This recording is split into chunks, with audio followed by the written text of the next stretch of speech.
Bismillahirrahmanirrahim. Assalamualaikum warahmatullahi wabarakatuh. Hai teman-teman semua, apa kabarnya hari ini? Senang sekali si Afriansa bisa menyapa para pejuang ASN tahun 2023. Selamat datang di my YouTube channel. Selamat datang di Nurse Education Channel. Buat kalian yang baru bergabung di channel ini, yuk bantu channel ini semakin berkembang dengan cara tekan tombol subscribe-nya sekarang juga dan tekan tombol like, share, dan komen sebanyak-banyaknya. Oke, seperti biasa kita akan latihan soal lagi untuk persiapan P3K perawat di tahun ini. Nah, sebelum kita ke latihan soalnya, ada sedikit informasi buat kalian semua, karena kami dari Nurse Education akan mengadakan tryout akbar untuk memantapkan persiapan P3K perawat, khususnya D3 dan juga professionals. Adapun pelaksanaan tryoutnya yaitu tanggal 9 dan 10 November 2023. Nah, yang pertama, kalian akan mendapatkan 3 kali tryout P3K, yaitu khusus untuk kompetensi teknis perawat, dan juga ada PDF soalnya. Setiap tryout terdiri dari 90 soal, jadi total ada 270 soal. Yang kedua, akan tersedia PDF soal tryoutnya lengkap dengan pembahasan yang akan dikirim melalui grup Telegram, dan itu akan dapat diulang tanpa batas waktu. Yang ketiga, akan ada giveaway bagi 5 orang dengan nilai yang tertinggi. Daftar sekarang ya, karena pendaftaran akan dibuka pada tanggal 1 hingga 8 November 2023. Cara daftarnya cukup gampang ya teman-teman. Hubungi WA admin yang ada di nomor ini. Oke, harganya cukup murah ya, hanya Rp100.000. Oke, langsung saja kita ke contoh soalnya. Oke teman-teman, kita ke soal yang pertama. Seorang ibu datang ke poli kandungan untuk memeriksakan kehamilannya. Ibu mengatakan usia kehamilannya menginjak 7 bulan, mengeluh sulit BAB. Ibu mengatakan pola BAB sebelum hamil tidak ada masalah, yaitu rutin setiap hari. Tetapi saat ini BAB-nya 3 atau kadang 4 hari sekali. Ibu mengatakan cairan yang ibu minum cukup, yaitu sekitar 8 gelas sehari bahkan lebih. Apakah masalah keperawatan yang utama untuk masalah ibu tersebut? A. Resiko konstipasi. B. Ketidakseimbangan cairan. C. Resiko intake cairan tidak adekuat. D. Ketidaknyamanan pola BAB karena adanya hemoroid. E. Defisiensi pengetahuan terkait perubahan fisiologis sistem pencernaan. Baik teman-teman, di soal yang pertama di sini adalah berkaitan dengan keperawatan komunitas, yang dimana unsur pertanyaannya adalah masalah keperawatan utama. Nah, pada soal dikatakan bahwa terdapat seorang pasien yang sedang hamil, yang dimana tujuan kedatangannya ke poli kandungan adalah untuk memeriksakan kehamilannya. Dan ibu ini menginjak kehamilan 7 bulan. Ibu ini mengeluh sulit BAB dan mengatakan sebelum ia hamil, BAB-nya itu lancar, rutin setiap hari. Namun, saat ini BAB-nya itu jarang, yaitu 3 bahkan 4 hari sekali. Namun ibu ini mengatakan cairan yang ia minum sudah cukup, yaitu sekitar 8 gelas sehari bahkan lebih. Nah, kira-kira masalah keperawatannya ini di mana? Nah, di soal bisa kita pastikan bahwa yang terjadi pada pasien ini adalah gangguan atau perubahan hormonal. Mengapa? Ya karena pada ibu hamil itu terjadi perubahan hormonal yang disebabkan karena peningkatan hormon progesteron, apalagi ini sudah menginjak 7 bulan, maka terjadi perubahan pola defekasi atau pola BAB.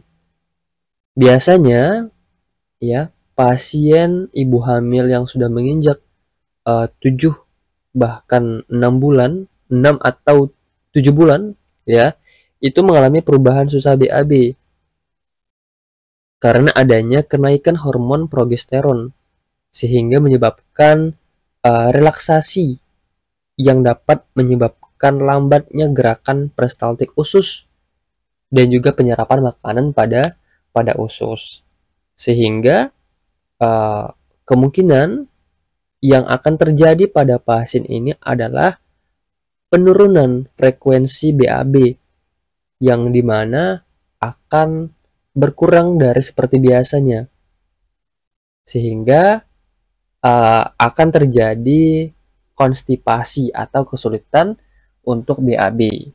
Oleh karena itu, masalah keperawatan yang utama untuk masalah ibu dari kasus ini adalah yang A ya, yaitu resiko terjadinya konstipasi. Oke teman-teman, bisa ya? Option B, ketidakseimbangan cairan. Nah, di sini tidak disebutkan ya, ketidakseimbangannya ini apakah hipovolemia atau hipervolemia, sehingga ini tidak bisa kita pilih. Option C, resiko intake cairan tidak adekuat. Nah, ini berbanding terbalik dengan apa yang ibu ini katakan. Ya, optionnya ini resiko intake cairan yang tidak adekuat atau kurang dari kebutuhan tubuh, sedangkan di soal ini ibu ini sudah minum yang cukup banyak ya, yaitu 8 gelas bahkan lebih. Sehingga option C ini juga bisa kita eliminasi. Option D, ketidaknyamanan pola BAB karena adanya hemoroid. Nah, di soal tidak ada dikatakan bahwa terjadinya hemoroid pada pasien ini. Option E, defisiensi pengetahuan terkait perubahan fisiologi sistem pencernaan. Nah, ini juga kurang tepat. Oke, sekarang kita lanjut ke soal berikutnya. Baik teman-teman, kita ke soal nomor 2. Seorang ibu dengan G3P2A0 hamil 29 minggu datang ke puskesmas. Dilakukan pengkajian dengan tinggi fundus uteri yaitu 28 cm dan kepala berada di bawah spina ischiadica. Berapakah kira-kira usia kehamilannya saat ini? A 36 minggu, B 35, C 34, D 33 atau E 32 minggu.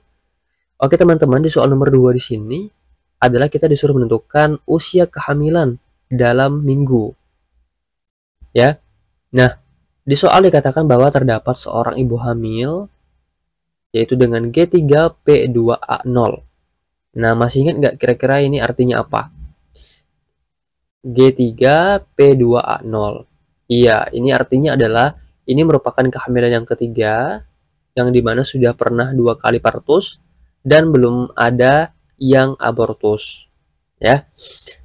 Hamil 29 minggu datang ke puskesmas, dilakukan pengkajian dengan TFU yaitu setinggi 28 cm. Nah, inilah data yang akan kita gunakan untuk menghitung usia kehamilan. Jadi teman-teman, terdapat 2 rumus untuk menentukan usia kehamilan menurut rumus McDaniel. Sekarang kita lihat satu persatu. Nah, ini merupakan rumus McDaniel untuk menentukan usia kehamilan. Yang pertama adalah rumusnya TFU dalam satuan cm dikali 2/7. Maka hasilnya nanti usia kehamilan tersebut di dalam bulan. Dan rumus yang kedua adalah TFU dalam satuan cm dikali 8/7. Maka nanti hasilnya usia kehamilan tersebut dalam minggu. Nah, sekarang kita lihat optionnya ini dalam minggu ya.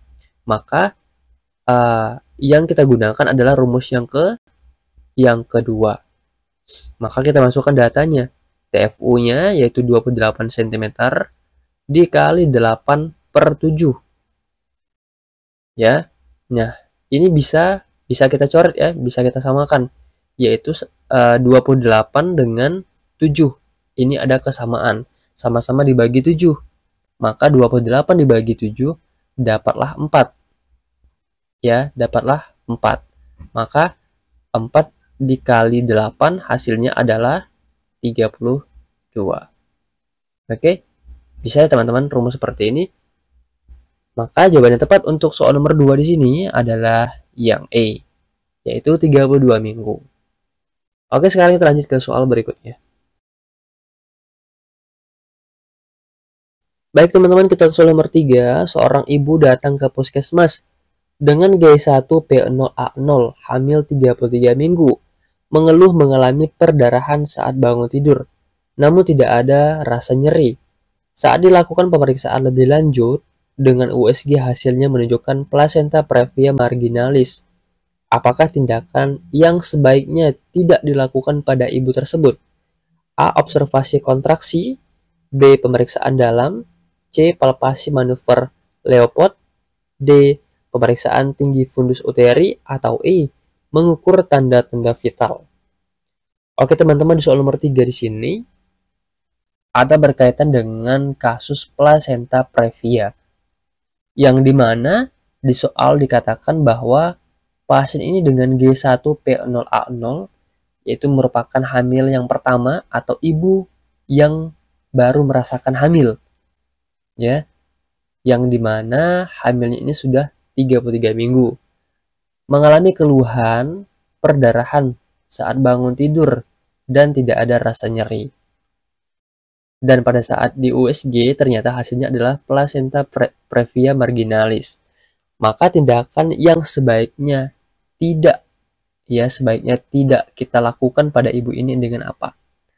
Jadi teman-teman, kasus placenta previa merupakan kasus kelainan pada kandungan yang dimana terjadi perdarahan, ya, yang tidak disertai dengan nyeri. Nah, itu merupakan tanda dari placenta previa, perdarahan yang tidak disertai dengan nyeri. Yang kedua, ya, biasa tidak disadari, ya, biasa tidak disadari terjadinya perdarahan, seperti contohnya pada saat tidur, ya, karena tidak ada rasa nyeri. Dan biasanya juga pada placenta previa darah yang keluar itu adalah darah segar, darah berwarna merah terang. Nah, oleh karena itu tindakan yang sebaiknya tidak dilakukan pada pasien dengan placenta previa adalah pemeriksaan dalam atau PD. Mengapa? Karena pemeriksaan PD atau pemeriksaan dalam itu dapat menstimulus, ya, akan dapat menstimulasi perdarahan yang lebih banyak. Dan pemeriksaan dalam merupakan kontraindikasi terhadap kasus placenta previa. Sehingga opsi yang tepat untuk soal nomor 3 di sini adalah yang B, yaitu pemeriksaan dalam. Dan juga teman-teman, pemeriksaan dalam ini kan dilakukan untuk menilai pembukaan, ya, atau penipisan serta memeriksa, ya, penurunan bagian terbawah janin, serta mengetahui keadaan panggul, serta kelainan di jalan lahir. Dan ini merupakan salah satu kontraindikasi pada pasien dengan placenta previa. Oke teman-teman, sekarang kita lanjut ke soal berikutnya. Oke teman-teman, sebelum kita lanjut ke soal berikutnya, sedikit ada informasi buat kalian yang sedang mencari platform belajar online untuk persiapan tes P3K. Nah, di sini aku perkenalkan, ini ada Sobat P3K, yang dimana ini merupakan salah satu tempat platform belajar yang saat ini kalian butuhkan untuk menghadapi tes P3K, khususnya untuk tenaga perawat. Apa-apa saja keunggulan dari Sobat P3K? Yang pertama, Sobat P3K bisa diakses selama 1 tahun. Yang kedua, terdapat pembahasan dan kunci jawaban yang lengkap. Yang ketiga, terdapat latihan sistem CAT dan real time. Yang keempat, terdapat statistik nilai dan skor, sehingga kalian bisa mengetahui tingkat kemampuan kalian sejauh mana. Yang kelima, Sobat P3K ini cukup mudah untuk diakses, yaitu bisa menggunakan komputer, laptop, dan juga smartphone. Harganya cukup murah teman-teman, hanya 99.000. Total biaya admin 4.000 sehingga menjadi 103.000. Terdapat 5 paket latihan P3K meliputi kompetensi teknis, manajerial, sosial-kultural, dan wawancara, yang dimana masing-masing per tryout-nya terdapat 105 soal. Caranya cukup mudah teman-teman, kalian cukup mengklik link yang ada di kolom deskripsi video ini, lalu nanti akan diarahkan seperti di gambar nomor 1. Kalian akan disuruh membuat akun menggunakan email. Nah, yang kedua, setelah kalian membuat akun, kalian disuruh login menggunakan email yang telah digunakan tadi dan juga password. Nah, lanjut ke langkah yang ketiga, akan muncul dashboard seperti yang di nomor 3. Nanti kalian tinggal klik beli tryout P3K. Nah, nanti kalian tunggu approve dari adminnya. Cukup mudah, yuk beli sekarang di Sobat P3K. Oke teman-teman, kita ke soal nomor 4. Seorang ibu dengan G2P1A0 hamil 27 minggu datang ke puskesmas untuk memeriksakan kehamilannya. Anak pertama berusia 2,5 tahun. Ibu mengeluh kadang merasa pusing sudah berapa minggu ini. gerakan janin cukup aktif, hasil pemeriksaan didapatkan tinggi fundus uteri yaitu 2 jari di atas pusat, DJJ 140 kali per menit. Edema wajah tidak ada, namun terdapat edema pada pretibia. Tekan darah 140 per 95 mm Hg. Apakah pemeriksaan diagnostik tambahan yang dapat dilakukan pada pasien ini? Oke teman-teman, di soal nomor 4 ya, ada berkaitan dengan pemeriksaan diagnostik tambahan yang ditanyakan pada ibu hamil. Nah, di soal dikatakan bahwa terdapat seorang ibu dengan G2 P1A0, yaitu merupakan gravida yang kedua, hamil 27 minggu datang ke puskesmas untuk memeriksakan kehamilannya. Dan anak pertamanya ini sudah berusia 2,5 tahun. Yang menjadi keluhan ibu ini adalah kadang merasa pusing sudah berapa minggu ini. Gerakan janin cukup aktif dan tinggi fundus uteri 2 jari di atas pusat, DJJ dalam batas normal yaitu 140 kali per menit. Tidak ada ditemukannya edema pada wajah, namun terdapat edema pada pretibia. Tekan darahnya cukup tinggi yaitu 140 per 95. Nah, sebelum menentukan pemeriksaan diagnostik yang tepat, maka kita harus menentukan dulu kira-kira apa nih yang terjadi pada ibu hamil ini. Oke teman-teman, soal ini ada berkaitan dengan keperawatan maternitas yang merupakan salah satu kisi-kisi yang bakal masuk untuk tes kompetensi teknis tenaga perawat, yaitu berhubungan dengan tindakan keperawatan yang berkaitan dengan kebutuhan dasar pada keperawatan maternitas. Nah, kita balik pada soal bahwa yang terjadi pada pasien ini kemungkinan adalah preeklamsia ringan. Mengapa? Karena di sini tanda dan gejalanya mengarah kepada preeklamsia ringan. Ya, yang dimana yang pertama adalah adanya edema pada pretibia. Yang kedua adalah tekan darahnya cukup tinggi yaitu 140 per 95 serta disertai dengan rasa pusing. Nah, salah satu tanda yang cukup khas untuk dilakukan pemeriksaan diagnostik adalah adanya protein urin yang biasanya akan positif 2 jika dilakukan pemeriksaan protein urin secara kualitatif. Oleh karena itu, untuk menegakkan diagnostik terjadinya preeklamsia, maka pemeriksaan yang dapat kita lakukan adalah dengan cara melakukan pemeriksaan protein urin untuk memastikan apakah ada atau tidak ya pada urinnya. Jika ditemukan positif 2 secara kualitatif pada urinnya, maka ibu ini positif terjadinya preeklamsia. Sehingga jawaban yang tepat untuk soal nomor 4 adalah yang B, yaitu melakukan pemeriksaan protein urin untuk memastikan terjadinya proteinuria atau tidak. Oke, bisa teman-teman. Sekarang kita lanjut ke soal berikutnya. Oke, kita ke soal nomor 5. Seorang laki-laki berusia 30 tahun dirawat di rumah sakit karena luka bakar. Perawat melakukan pengkajian untuk menentukan derajat luka bakar tersebut dan diperoleh data yaitu bagian yang terkena seluruh epidermis dan sebagian dermis. Luka tampak pucat, kering, berlilin, dan tidak memutih, serta nyeri saat ditekan. Apakah derajat luka bakar yang dialami pasien tersebut? A. Derajat 1, B. Derajat 2A, C. Derajat 2B, D. Derajat 2C atau E. Derajat 3. Oke teman-teman, di soal nomor 5 di sini ada berkaitan dengan kasus luka bakar, yang dimana yang ditanyakan dalam soal ini adalah derajat pada luka bakar.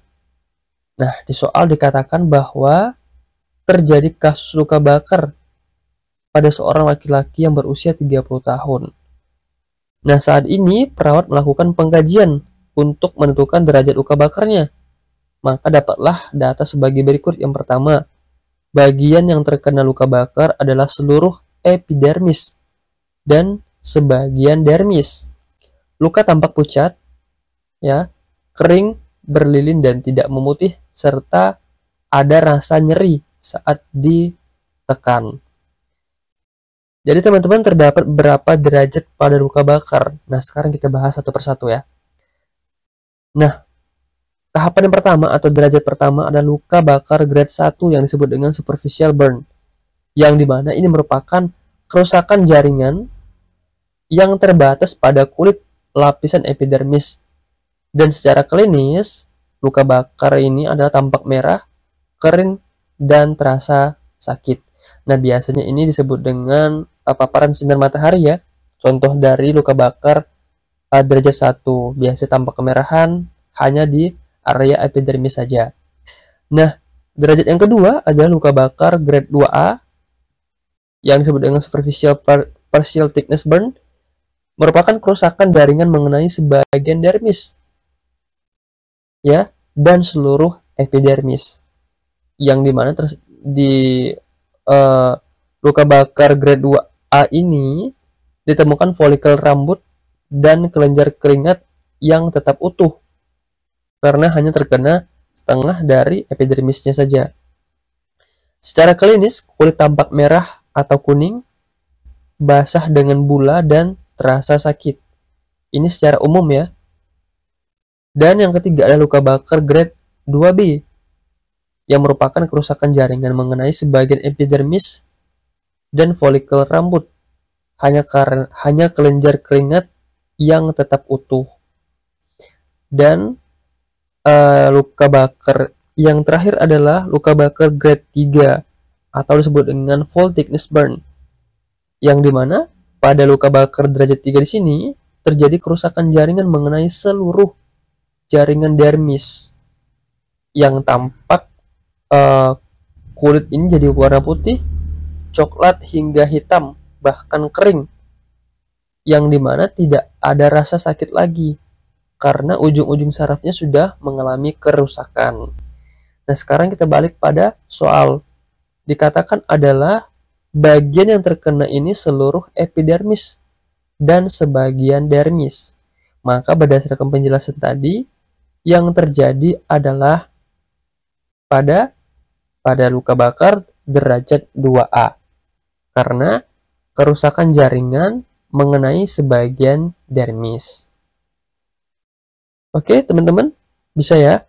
Sekarang kita lanjut ke soal berikutnya.